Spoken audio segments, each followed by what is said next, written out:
Hello friends, welcome to the success Kendra. Friends, आज इस video में हम लोग बिहार एसएससी सीजीएल वैकेंसी 2022 यानी कि सचिवालय सहायक भर्ती 2022 के लिए एडुटेरिया का जो नया प्रैक्टिस बुक वॉल्यूम बनाया हुआ है उसका सेट नंबर 14 हम डिस्कस करेंगे। देखिए फ्रेंड्स, इससे पहले ऑलरेडी हम लोगों ने सेट नंबर 1 से लेकर के 13 तक को कवर कर लिया था। तो अगर आपने इन वीडियोज़ को नहीं देखा है तो निश्चित रूप से देख लेंगे। इन सभी वीडियोज़ का लिंक मैंने आज की इस वीडियो के डिस्क्रिप्शन बॉक्स में दे दिया है। और फ्रेंड्स, चैनल पर अगर आप पहली बार विजिट कर रहे हैं तो चैनल को सब्सक्राइब कर लीजिए और बेल आइकन को जरूर दबा लीजिएगा, ताकि जब भी बिहार एसएससी सीजीएल 2022 से संबंधित कोई भी इंपॉर्टेंट वीडियो अपलोड किया जाए तो उसका नोटिफिकेशन सबसे पहले आपके पास पहुंच जाए। तो चलिए फ्रेंड्स, बिना देरी किए हुए आज का सेशन स्टार्ट करते हैं। फ्रेंड्स, प्लीज़ वीडियो को लाइक कर दीजिएगा और जब सेशन समाप्त होगा तो इसे शेयर भी जरूर कर दीजिएगा। फ्रेंड्स, जैसे कि मैंने आपको बताया कि इस वीडियो में हम लोग बिहार एसएससी सीजीएल वैकेंसी 2022 के लिए एडुटेरिया का जो नया प्रैक्टिस बुक वॉल्यूम बनाया हुआ है उसका सेट नंबर 14 इस वीडियो में हम डिस्कस करेंगे। तो चलिए फ्रेंड्स, सेशन आज का स्टार्ट करते हैं। पहले फ्रेंड्स, प्लीज़ वीडियो को लाइक कर देंगे और जब सेशन समाप्त होगा तो कृपया कर इसे शेयर भी जरूर कर देंगे। थोड़ा सा मैं जूम कर देता हूं ताकि आपको प्रश्न स्पष्ट दिखाई दें। पहला प्रश्न पढ़ेंगे फ्रेंड्स। पहला प्रश्न है कि अभी हाल ही में अपने प्रत्येक परिवार को स्वास्थ्य बीमा प्रदान करने वाला देश का पहला राज्य कौन बन गया है? अगर आपको आंसर पहले से पता है तो आप आंसर कमेंट बॉक्स में देते चलेंगे। और फ्रेंड्स, वीडियो के लास्ट में आप सभी लोग अपना अपना स्कोर जरूर कमेंट करके बताइएगा। देखिए, राइट आंसर इसका ऑप्शन नंबर बी हो जाएगा, राजस्थान। चिरंजीवी स्वास्थ्य बीमा योजना के तहत राजस्थान अपने प्रत्येक परिवार को बीमा देने वाला देश का पहला राज्य बन गया है। वहीं अगर हम बात करें कि राजस्थान के वर्तमान में यानी कि करंट में चीफ मिनिस्टर कौन है, तो श्री अशोक गहलोत जी हैं। और वहाँ के गवर्नर यानी कि राज्यपाल जो हैं अभी वर्तमान में श्री कलराज मिश्र जी हैं। चलिए आगे बढ़ेंगे। नेक्स्ट क्वेश्चन है कि 8 मार्च 2022 को मनाया गया अंतर्राष्ट्रीय महिला दिवस का थीम क्या था? अब यहाँ पर ध्यान देंगे कि अंतर्राष्ट्रीय महिला दिवस प्रत्येक वर्ष कब मनाया जाता है, तो 8 मार्च के दिन। एक प्रश्न तो यहाँ से पूछा जा सकता है। और इस वर्ष यानी कि 2022 में इसका थीम क्या था, विषय क्या था? तो इसका थीम था gender equality today for sustainable tomorrow. ठीक है, याद रखेंगे, gender equality today for sustainable tomorrow. Next question हमारा कि हाल ही में किस मंत्रालय ने डोनेट ए पेंशन पहल की शुरुआत की है? तो देखिए, यह शुरुआत जो किया है यह मंत्रालय है श्रम मंत्रालय। केंद्रीय श्रम एवं रोजगार मंत्री भूपेंद्र यादव ने सहायक कर्मचारियों की पेंशन बनाने और उनसे उसमें योगदान देने के लिए पीएम संयम के तहत डोनेट ए पेंशन कार्यक्रम की शुरुआत की है। ठीक है, तो ऑप्शन नंबर इसका डी राइट आंसर हो जाएगा। उसके बाद देखिए, हाल ही में किस देश में जलवायु परिवर्तन से निपटने के लिए ग्रीन इनिशिएटिव शुरू की है? किसने शुरू किया है? तो यह देश जो है यह सऊदी अरब है। ठीक है, ध्यान रखेंगे, सऊदी अरब के द्वारा जलवायु परिवर्तन के खतरे से निपटने के लिए हरित पहल यानी कि ग्रीन इनिशिएटिव की शुरुआत की है। इसका जो मुख्य उद्देश्य है वो कार्बन उत्सर्जन को कम करना है, प्रदूषण और भूमि का जो क्षरण है उसको कम करना है। ठीक है, और समुद्री जीव हैं उनको संरक्षित करना है। सऊदी अरब हो जाएगा। चलिए, अच्छा, आप कमेंट करके ज़रा मुझे बताएंगे कि सऊदी अरब की राजधानी कहाँ पर है? ठीक है, सऊदी अरब की राजधानी कहाँ पर है, ज़रा आप मुझे कमेंट करके बता देंगे। ठीक है, चलिए आगे बढ़ेंगे। नेक्स्ट क्वेश्चन करेंगे कि भारतीय नौसेना ने भारत में ऑक्सीजन से भरे कंटेनरों के शिपमेंट के लिए कौन सा ऑपरेशन चलाया है? तो देखिए, यह जो ऑपरेशन है यह ऑपरेशन समुद्र सेतु 2 है। ठीक है, याद रखेंगे, ऑपरेशन समुद्र सेतु 2। अब आप कहेंगे कि ऑपरेशन समुद्र सेतु जो कोविड-19 में विदेशों में फंसे जो भारतीय थे उनको स्वदेश वापसी के लिए था। बिल्कुल सही था, इसीलिए मैंने बता दिया कि ये ऑपरेशन समुद्र सेतु 2 है।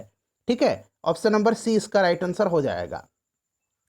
चलिए उसके बाद देखिए, और फ्रेंड्स, इससे पहले ऑलरेडी हम लोग एक नया प्रैक्टिस सेट स्टार्ट किए हुए हैं जिसमें कि टोटल अब तक हम लोगों ने उसमें 11 सेट कवर कर लिया था।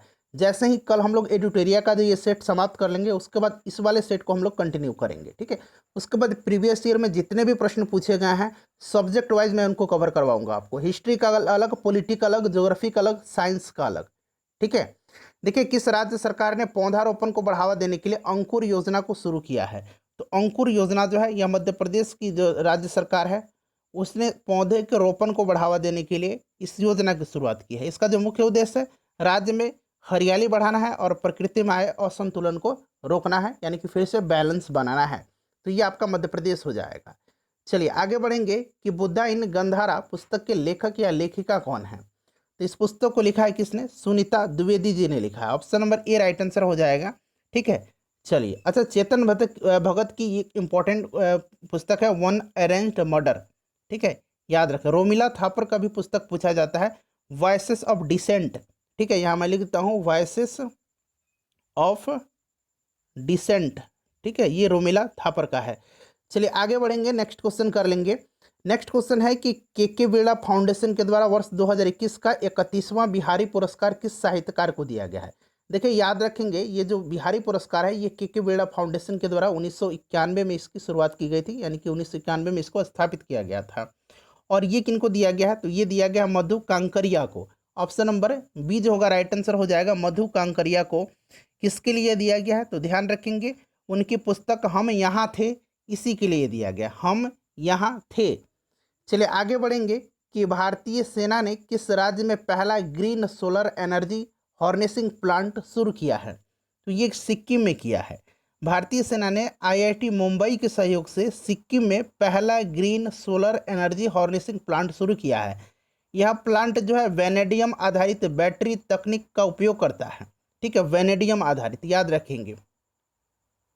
चलिए, सिक्किम हो जाएगा राइट आंसर इसका। उसके बाद देखिए, निम्नलिखित में से किसे मिस वर्ल्ड 2021 का खिताब दिया गया। अच्छा, मिस वर्ल्ड यहाँ पर है, मिस यूनिवर्स ये भारत की हैं हरनाज संधू। ठीक है, मिस वर्ल्ड जो है ये जीता है कैरोलिना विलावस्का ने, ये पोलैंड की हैं। कहाँ की हैं ये, पोलैंड की हैं। ये सब आपको ध्यान रखना है। उसके बाद देखिएगा कि नीरज गुप्ता समिति का संबंध किससे है, तो नीरज गुप्ता समिति का गठन केंद्र सरकार और आरबीआई द्वारा कैशलेस लेन देन को बढ़ावा देने के लिए किया गया था, तो ये कैशलेस लेन देन हो जाएगा। उसके बाद देखिएगा कि निम्न में से कौन सा बैंक ऋण सुविधा तथा क्रेडिट कार्ड सुविधा उपलब्ध नहीं करता है, तो यह बैंक जो है यह भुगतान बैंक हो जाएगा। भुगतान बैंक 1 लाख रुपये तक की जमाएं जो राशि है उनको स्वीकार करता है। यह ऋण सुविधा और क्रेडिट कार्ड सुविधा उपलब्ध नहीं करता है, केवल डेबिट कार्ड सुविधा उपलब्ध करता है। उसके बाद देखिए, निम्न में से कौन सा उत्पादन के साधन नहीं है, तो इसमें से जो उत्पादन का साधन हो जाएगा वो आपका कच्चा माल नहीं होगा। बाकी देखिए, श्रम, पूंजी और उद्यमशीलता जो है ये उत्पादन के साधन हैं। कच्चा माल राइट आंसर होगा इसका। कृषि मूल्य आयोग की स्थापना कब की गई थी, कृषि मूल्य आयोग की स्थापना वर्ष 1965 में की गई थी। इसका उद्देश्य कृषिगत उपजों की कीमतों पर सरकार को सलाह देना। वर्ष 1985 में कृषि मूल्य आयोग का नाम बदल करके कृषि लागत और मूल्य आयोग कर दिया गया था। ठीक है, तो राइट आंसर इसका 1965 हो जाएगा। उसके बाद देखिएगा, किसी वस्तु का अधिकतम भार होगा, अधिकतम भार जो होगा वो ध्रुव पर होगा और न्यूनतम जो भार होगा वो विषुवत रेखा पर होगा। क्लियर। चलिए, राइट आंसर इसका हो जाएगा, अधिकतम जो पूछा गया है तो आपका ध्रुव पर हो जाएगा। ऑप्शन नंबर बी इसका करेक्ट आंसर हो जाएगा। उसके बाद चलिए नेक्स्ट क्वेश्चन हमारा कि एक जैव पद्धति जिसमें पराश्रव्य ध्वनि का उपयोग किया जाता है। अच्छा, पराश्रव्य ध्वनि यानी कि अल्ट्रासोनिक। ठीक है, अच्छा, पराश्रव्य ध्वनि तरंग क्या होती है, तो देखिए 20,000 हर्ट्ज या फिर कहिए 20 किलो हर्ट्ज, एक ही बात है। 20,000 कह लीजिए हर्ट्ज या 20 किलो हर्ट्ज कह लीजिए, इससे ऊपर की जो ध्वनि तरंग है उसी को पराश्रव्य ध्वनि तरंग कहा जाता है। ठीक है, राइट आंसर इसका क्या हो जाएगा, सोनोग्राफी में। ठीक है, चलो उसके बाद अगला क्वेश्चन है 17 नंबर कि टेप रिकॉर्डर ध्वनियों को किस रूप में रिकॉर्ड करता है, तो यह रिकॉर्ड करता है किस रूप में, चुंबकीय ऊर्जा के रूप में। पारा तापमापी तापमापन की सीमा क्या है, तो -39 डिग्री सेंटीग्रेड से लेकर के 350 डिग्री सेंटीग्रेड, यानी कि ऑप्शन नंबर इसका ए राइट आंसर इसका हो जाएगा। ठीक है, याद रखेंगे इसको। चलो उसके बाद आगे बढ़ेंगे। नेक्स्ट क्वेश्चन हमारा कि विशिष्ट ऊष्मा का एसआई मात्रक क्या है। विशिष्ट ऊष्मा स्पेसिफिक हीट, किसी पदार्थ को विशिष्ट ऊष्मा, ऊष्मा की वह मात्रा होती है जो पदार्थ की इकाई द्रव्यमान में एकांक तापमान वृद्धि उत्पन्न करती है। इसका जो यूनिट होता है, मात्रक होता है, वो फ्रेंड्स होता है जूल। यहाँ मैं लिख देता हूँ जूल पर किलोग्राम पर केल्विन। ठीक है, अब यहाँ पर देख लीजिएगा जूल पर किलोग्राम पर केल्विन, यानी कि ऑप्शन नंबर इसका बी जो होगा करेक्ट आंसर हो जाएगा। भारत में अल्टरनेटिंग करंट यानी कि एसी विद्युत धारा की आवृत्ति अधिकतम होती है। इसका जो आवृत्ति होता है वो 50 हर्ट्ज होता है और भारत में 220 वोल्ट एसी सप्लाई किया जाता है। इसको भी याद रखेंगे, 50 हर्ट्ज हो जाएगा। नेक्स्ट क्वेश्चन करेंगे कि 5 ओम की 3 प्रतिरोध श्रेणी क्रम में 1.5 वोल्ट की सेल से जुड़े हुए परिपथ की धारा क्या होगी। तो देखिए फ्रेंड्स, यहाँ पर कह रहा है कि 5 ओम का 3 प्रतिरोध श्रेणी क्रम में होकर के, ठीक है, यानी कि श्रेणी क्रम में पूछ रहा है तो R equivalent R1 plus R2 plus R3 होता है, ठीक है। अब इसको जोड़ दीजिए सबको, 5 प्लस 5 प्लस 5 यानी कि कितना आ जाएगा, 15 ओम आ जाएगा, ठीक है। कह रहा है कि धारा आपको निकालना है, तो आपको पता है कि V इक्वल टू क्या होता है, IR होता है। आपसे I पूछा गया है तो I इक्वल टू क्या हो जाएगा, V अपॉन R हो जाएगा। V कितना है, 1.5 है, अभी हमने R निकाला है 15 है, तो इसको जब काटिएगा तो कितना आ जाएगा, 0.1 एम्पियर आ जाएगा, ठीक है, 0.1 एम्पियर। यहाँ पर देखिए 0.1 एम्पियर दिया गया है। उसके बाद देखिएगा कि 90 डिग्री पर झुके दो समतल दर्पणों के बीच कुल कितने प्रतिबिंब बनेंगे। तो प्रतिबिंब के लिए आपको पता है कि प्रतिबिंब का फॉर्मूला निकालने के लिए 360 बटा थीटा माइनस 1 होता है। 360 बटा थीटा यानी कि एंगल, तो 90 डिग्री दिया गया है, माइनस 1 होगा, 9 चौके 36 यानी कि 4 माइनस 1 हो जाएगा, यानी कि 3 इसका राइट आंसर हो जाएगा, ठीक है। ऑप्शन नंबर इसका बी करेक्ट आंसर हो जाएगा। उसके बाद पूछा जा रहा है कि मानव शरीर का ब्लड बैंक किसे कहा जाता है, तो ब्लड बैंक प्लीहा को कहा जाता है, स्प्लीन को कहा जाता है, और इसे आरबीसी का कब्रगाह भी कहा जाता है, ठीक है। प्लीहा इसका राइट आंसर हो जाएगा। उसके बाद चलिए अगला क्वेश्चन कर लेंगे। नेक्स्ट क्वेश्चन है हमारा कि किस शैवाल के नियमित सेवन से घेंघा रोग नहीं होता है, जो ग्वाइटर रोग है वो नहीं होता है, तो ये आपका लिमेनेरिया हो जाएगा। ऑप्शन नंबर इसका बी राइट आंसर हो जाएगा, ध्यान रखेंगे, ठीक है। इसमें क्या होता है, आयोडीन प्रचुर मात्रा में पाया जाता है, और ऐसे तत्व होते हैं जो शरीर में ये थायराइड हार्मोन्स बनाते हैं। इस सवाल में आयरन और पोटेशियम की भी मात्रा उपयुक्त पाई जाती है। उसके बाद देखिएगा कि वायु परागकण सामान्यतः देखा जाता है, तो वायु परागकण जो है यह सामान्यतः कहाँ देखा जाता है, तो यह घास में देखा जाता है, ठीक है, घास में। चलिए, पुष्पों में वायु द्वारा होने वाले परागकण को वायु परागण कहा जाता है। उसके बाद देखिएगा कि शरीर में अतिरिक्त ग्लूकोज ग्लाइकोजन में परिवर्तित होकर कहाँ भंडारित रहता है, तो यह जमा लीवर में रहता है, ठीक है, लीवर में रहता है, ध्यान रखेंगे। ये पूछा जाता है कि ग्लाइकोजन जो है ग्लूकोज को ग्लाइकोजन में परिवर्तित लीवर में होता है। ऑप्शन नंबर इसका यकृत में। चलिए आगे बढ़ेंगे कि प्रकाश संश्लेषण के दौरान बने उत्पाद कौन से हैं, तो प्रकाश संश्लेषण के दौरान क्या बनता है, तो प्रकाश संश्लेषण के दौरान C6H12O6 बनता है, जल बनता है और ऑक्सीजन बनता है, ठीक है। यानी कि प्रश्न इस तरह से भी पूछा जाता है कि प्रकाश संश्लेषण का बाई प्रोडक्ट क्या है, उप उत्पाद क्या है, तो ऑक्सीजन होता है, ठीक है। यहाँ मैं इक्वेशन लिख देता हूँ। कार्बन डाइऑक्साइड चाहिए, उसके साथ क्या चाहिए, जल चाहिए। ये पूरा बैलेंस इक्वेशन मैं लिख दे रहा हूँ, ठीक है। सूर्य के प्रकाश की उपस्थिति में, यानी कि यहाँ पर सनलाइट है, ये बनेगा क्या, इधर प्रोडक्ट C6H12O6 बनेगा। उसके बाद जल बनेगा, उसके बाद क्या बनेगा, ऑक्सीजन, ठीक है। तो यही उप उत्पाद है उसका। तो देख लीजिएगा, ग्लूकोज C6H12O6, जल और ऑक्सीजन, यानी कि ऑप्शन नंबर इसका ए राइट आंसर हो जाएगा। उसके बाद चलिए क्वेश्चन नंबर 28 कर लेंगे। 28 कह रहा है कि इनमें से कौन सी एक स्वैच्छिक क्रिया नहीं है, तो देखिए इसमें से स्वैच्छिक क्रिया दिल की धड़कन नहीं है। दिल की धड़कन जो है यह अनैच्छिक क्रिया है, ठीक है। उसके बाद देखिए जंतुओं का कौन सा समूह विशेष रूप से या मुक्त रूप से रहने वाली समुद्री जीव है, तो यह इकाइनोडर्मेटा। इकाइनोडर्मेटा। अच्छा, सबसे बड़ा जो संघ है वो कौन सा है, ऑर्थोप्रोडा है। उसके बाद देखिए निम्न में से कौन सा एक कोशिकीय जीव नहीं है, तो इसमें से देखिएगा एक कोशिकीय जीव नहीं पूछा जा रहा है। तो यहाँ पर आप ध्यान देंगे, देखिए साइनोबैक्टीरिया, माइकोप्लाज्मा और पैरामीशियम जो है यह एक कोशिकीय जीव हैं, ठीक है। ये क्या है, एक कोशिकीय जीव हैं। यहाँ पर देखिएगा एंगिकस जो है, एंगिकर्स, ये नहीं है, ठीक है, ये बहुकोशिकीय है। उसके बाद देखिए सिनकोना पादप के किस भाग से कुनैन बना देती है, मलेरिया रोग में उपचार होता है छाल से, ठीक है, छाल इसका राइट आंसर हो जाएगा। उसके बाद देखिए कौन सा सुमेलित नहीं, यहाँ पर देखिए पेनिसिलिन का खोज किसने किया था, तो पेनिसिलिन का खोज किया था अलेक्जेंडर फ्लेमिंग ने। किसने किया था, अलेक्जेंडर फ्लेमिंग ने किया था। तो ये वाला जो है सुमेलित नहीं है। चेचक का टीका एडवर्ड जेनर, एडवर्ड जेनर को जो है प्रतिरक्षा प्रणाली का जनक कहा जाता है, यानी कि टीकाकरण का जनक कहा जाता है इनको। उसके बाद देखिए जर्मनी ने वर्साई की संधि का उल्लंघन कब किया था। अच्छा, वर्साई की संधि कब हुई थी, तो 28 जून 1919 को, ठीक है, जर्मनी और के साथ हुई थी। जबरदस्ती थोपा गया था यह संधि।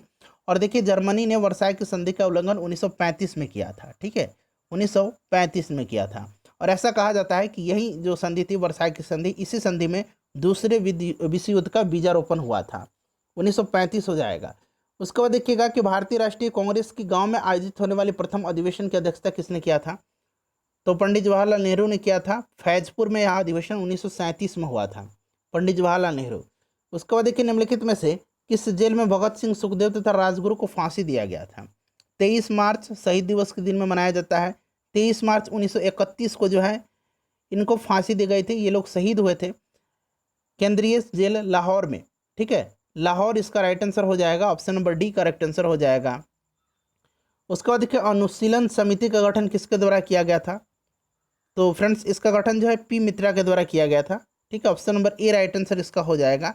इसका उद्देश्य क्या था? तो खून के बदला खून था। अनुशीलन समिति की 500 शाखाएं खोली गई थी और इस समिति ने हेमचंद्र दास कानूनगो को पेरिस भेजा, जिसने रूसी क्रांतिकारी निकोलस समफ्रांसिकी से बम बनाना सीखा इन्होंने।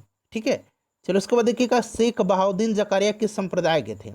तो ये सोहरावर्दी संप्रदाय के थे। ठीक है, सोहरावर्दी संप्रदाय के, सोहरावर्दी सिलसिला की स्थापना शिहाबुद्दीन सोहरावर्दी ने किया था, शिहाबुद्दीन।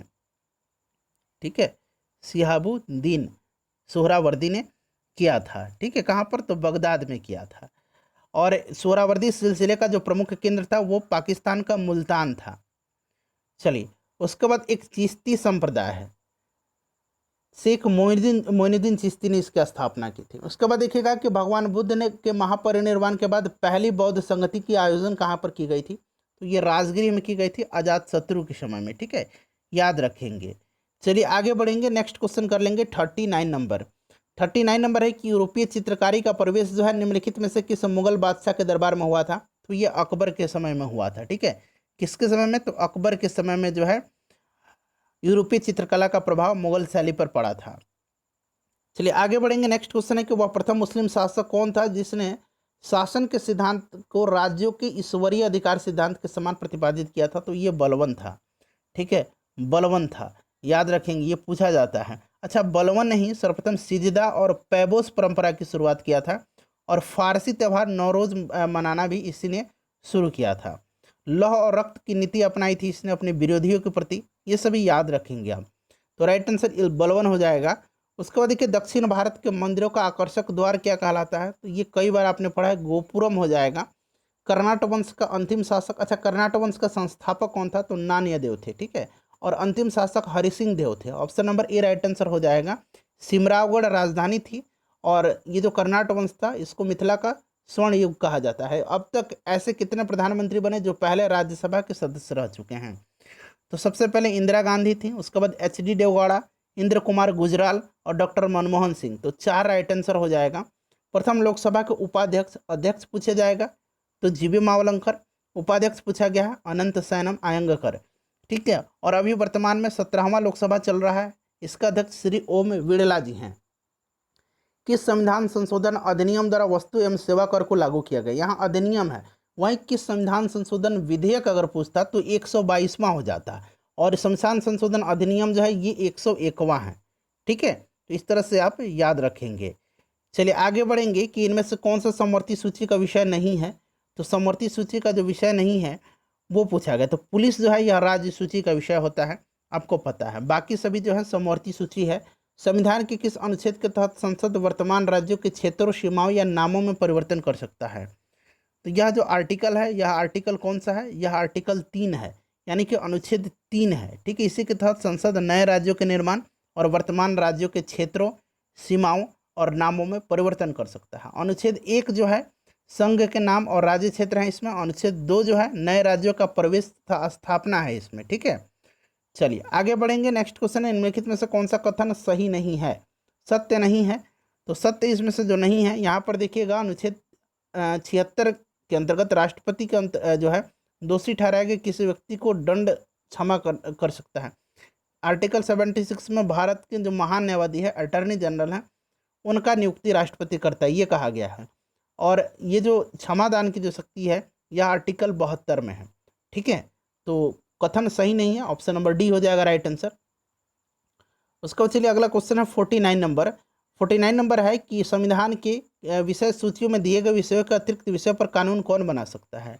तो ये संसद बना सकता है। ठीक है, आपको भी पहले से पता होगा। उसके बाद देखिए भारत के संविधान में केंद्र और राज्य के बीच शक्तियों का विभाजन उल्लिखित है। तो यह भारत शासन अधिनियम 1935 के तहत, option number A right answer इसका हो जाएगा। ठीक है, चलो उसके बाद देखिएगा कि भूतपूर्व संसद सदस्यों के लिए पेंशन व्यवस्था कब लागू की गई थी? तो 1976 में लागू की गई थी। कब लागू की गई थी? 1976 में लागू की गई थी। सौरमंडल का निर्माण जो है निम्नलिखित में से किससे मिलकर के होता है? तो ग्रह, उपग्रह, उल्कापिंड और सूर्य, यानी कि इनमें से सभी हो जाएगा, 1 2 3 4। ठीक है, सभी हो जाएगा। उसके बाद देखिए सौर मंडल के ग्रह जो सूर्य के चक्कर लगाते हैं उनके रास्ते किस आकार में फैले हैं? तो यह दीर्घवृत्ताकार होते हैं। ठीक है, कैसा होता है? दीर्घवृत्ताकार होता है, जिसको कि हम लोग कक्षा कहते हैं। ठीक है, दीर्घवृत्ताकार होता है। उसके बाद देखिए विश्व का सबसे गहरा भाग किस महासागर में स्थित है? तो यह प्रशांत महासागर में है, जिसको कि मैरियाना ट्रेंच कहा जाता है। प्रशांत महासागर हो जाएगा। एशिया को अफ्रीका से अलग करने वाली नहर का नाम क्या है? तो यह जो नहर है इसका नाम क्या है? स्वेज नहर है। ठीक है, स्वेज नहर राइट आंसर इसका हो जाएगा, ध्यान रखेंगे। चलिए उसके बाद आगे बढ़ेंगे। स्वेज नहर जो है यह क्या करता है? तो भूमध्य सागर को लाल सागर से जोड़ता है। ठीक है, एशिया महाद्वीप को अफ्रीका महाद्वीप से अलग करता है। चलिए नेक्स्ट क्वेश्चन कर लेंगे। कश्मीर की घाटी कांगड़ा और कुल्लू घाटी स्थित है, तो यह मध्य हिमालय और लघु हिमालय में। ऑप्शन नंबर डी इसका राइट आंसर हो जाएगा। ठीक है, चलो उसके बाद नेक्स्ट क्वेश्चन हमारा कि निम्नलिखित में से किस चट्टान के परतों में खनिज का निक्षेपण या संचयन होता है? तो यह अवसादी शैल है, अवसादी चट्टान है। ठीक है, ध्यान रखेंगे। चलिए उसके बाद नेक्स्ट क्वेश्चन कर लेंगे। अगला प्रश्न हमारा क्वेश्चन नंबर 58। प्रश्न कह रहा है कि निम्नलिखित में से उस कृषि प्रणाली को निम्नलिखित में से कौन उस कृषि प्रणाली को दर्शाती है जिसमें एक ही फसल लंबे चौड़े क्षेत्र में उगाई जाती है? तो यह रोपण कृषि है। ठीक है, रोपण कृषि है। उसके बाद देखिएगा कि निम्नलिखित में से किस दशक की जनसंख्या वृद्धि दर ऋणात्मक रही थी? तो 1911 से 1921 का। ठीक है, 1911 से जनसंख्या का महाविभाजन वर्ष कहा जाता है। सॉरी, 1921 से 1911 यहाँ पर ऑप्शन नंबर ए में दिया गया है। ऑप्शन नंबर ए हो जाएगा। निम्नलिखित में से कौन सी धातु जल के साथ जो है सामान्य ताप पर अभिक्रिया करती है? तो यह कौन सा गैस है फ्रेंड्स? यह सोडियम है। ठीक है, सोडियम जो है यह अभिक्रिया करती है, क्या बनाती है? 2NaOH और हाइड्रोजन।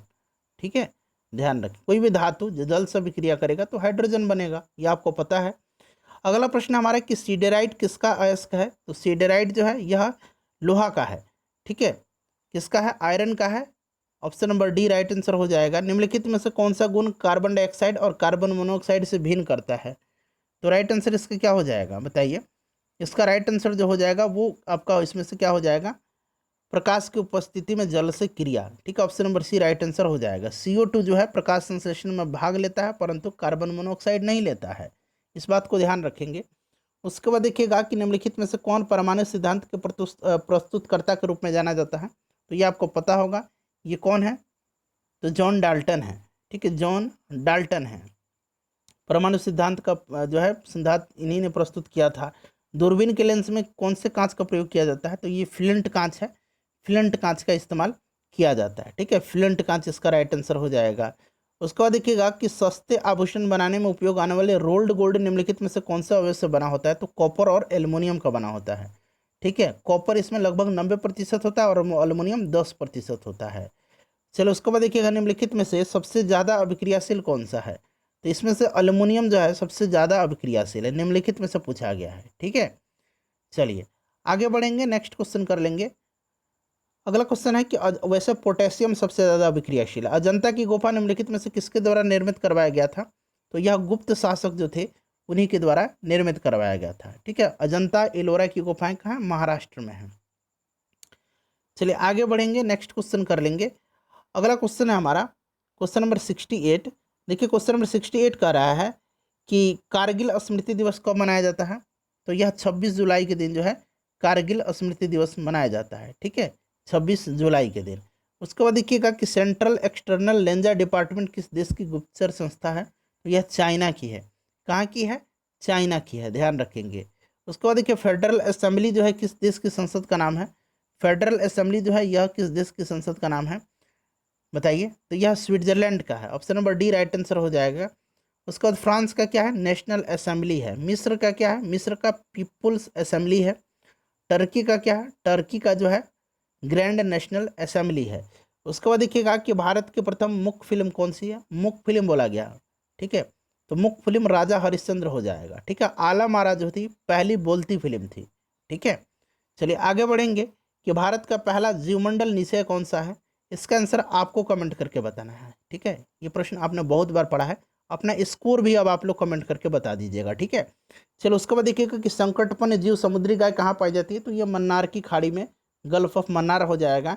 निम्नलिखित में से कौन सा मानव और पर्यावरण के बीच अंतरक्रिया के सर्वाधिक महत्वपूर्ण कारक है, तो सर्वाधिक जो महत्वपूर्ण कारण है ये आपका प्रौद्योगिकी हो जाएगा, ठीक है।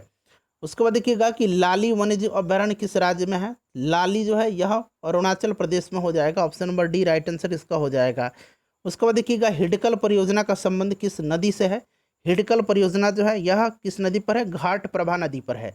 कहाँ पर है, तो कर्नाटक में, ठीक है, याद रखेंगे, option number A right answer हो जाएगा। उसके बाद देखिए फ्रेंड्स क्वेश्चन नंबर 77 जो है वहाँ से लेकर के क्वेश्चन नंबर 150 तक में मैथ और रीजनिंग के क्वेश्चन हैं। आपको मैं दिखा देता हूँ, यहाँ पर आइए 150 तक में इन सब का मैं पीडीएफ के रूप में सॉल्यूशन आपको टेलीग्राम चैनल पर उपलब्ध करवा रहा हूँ। हमारे टेलीग्राम चैनल का नाम सक्सेस केंद्रा है, लिंक मैंने डिस्क्रिप्शन में दे दिया है, वहाँ पर आप लोग जुड़ जाइए, ठीक है। जैसे ही कल हम लोग इन सभी सेट को कंप्लीट करेंगे एक ही साथ पूरा पीडीएफ मैं आपको उपलब्ध करवा दूंगा, इसीलिए फटाफट जो लोग नहीं जुड़े हैं वो लोग टेलीग्राम से जुड़ जाएंगे। तो यहाँ पर आप देख सकते हैं फ्रेंड्स क्वेश्चन नंबर 150 तक में जो है मैथ और रीजनिंग के क्वेश्चन है, ठीक है फ्रेंड्स। उम्मीद करता हूँ वीडियो आपको पसंद आई होगी, वीडियो को लाइक कर दीजिएगा और फ्रेंड्स इसे शेयर भी जरूर कर दीजिएगा।